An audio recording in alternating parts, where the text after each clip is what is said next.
Teka, saan ba balak nito makapagkarera ng kalapati? Saan nga ba? Sa manggahan na lang. Malawak doon, kagaya sa Baywalk. Manggahan? Eh, manananggal daw nakatira doon eh. Ano? Hindi nga, John. Oo nga, si mama nagsabi. Wala yun, baka chismis lang yun. Ay naku, paniwalain talaga. Di naman totoo manananggal eh. Tara na, doon na lang tayo. Sa manggahan na.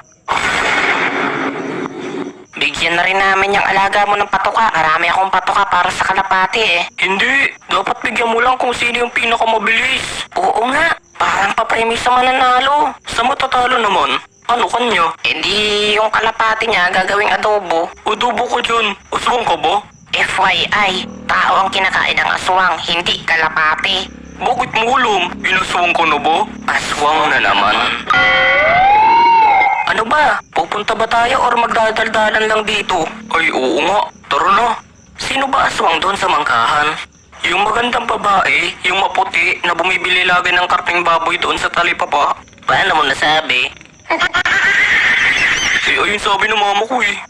Hindi naman yan lalabas. Maaraw ngayon, ang init. Di mo sure, paano kung kidnapin tayo, iuwi sa bahay at paggabi na, saka siya magta-transform para kainin tayo. Ikaw kanina ka pa aswang ng aswang.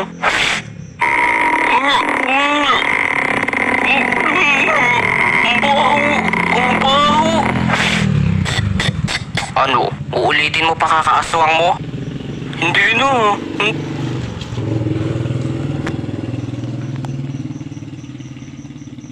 Hindi na. Baho yung kilikili. Ganyan nga. Mas matakot ka sa patok ko kaysa sa aswang.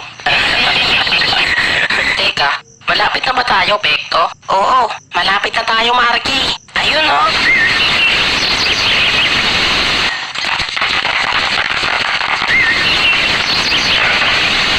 Mahangin nga dito.